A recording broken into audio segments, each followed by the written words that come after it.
Ce printemps ensoleillé favorise la pousse de l'herbe. Édouard et Georges Viau en profitent pour faire une coupe qui servira à la nourriture du bétail l'hiver prochain. Dans la famille Viau, on gère à long terme, mais ce qu'ils n'avaient pas prévu, c'est la diminution des aides européennes. Ça nous amène à réfléchir. Aujourd'hui, les aides PAC, c'est ce qui nous oriente dans nos systèmes. On a beau dire, s'ils donnent, je dis une bêtise, 100 € pour faire du lapin, et certains agriculteurs vont pas hésiter, ils vont se plonger là-dedans. Et puis malheureusement, dans 5 ans, ils diront les 100 € qu'on vous donnait pour le lapin, on va vous les donner pour faire du cochon. Et après, c'est comme ça que les systèmes ne sont pas viables sur le long terme, parce qu'aujourd'hui, ils font toujours le yo-yo. Les deux frères associés vont aussi perdre la subvention allouée aux zones défavorisées. Ils possèdent une prairie inexploitable en bordure de bois dans un terrain accidenté. Conséquence, ce sont 11 500 € de prime en moins par an. Il faut donc trouver une solution, produire de l'énergie.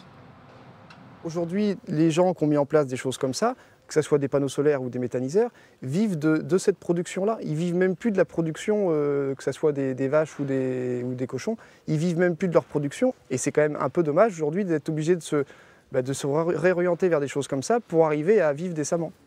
C'est une manière détournée de subventionner l'agriculture. Aujourd'hui, au lieu de donner des subventions directes qui viennent de l'Europe, on la donne par l'électricité. La politique agricole commune, créée en 1962, symbole d'une Europe qui cherchait à se reconstruire après-guerre, où les agriculteurs vivaient de leur rendement et de quelques compensations européennes, n'est plus qu'un souvenir pour le père d'Édouard et de Georges. Le monde, c'est un village aujourd'hui. Si on n'est pas capable de produire, d'autres pays produiront. Et moins cher que nous, ça c'est sûr. Une Europe devenue trop libérale, c'est le sentiment de Joël Viau, mais aussi celui de la Confédération paysanne.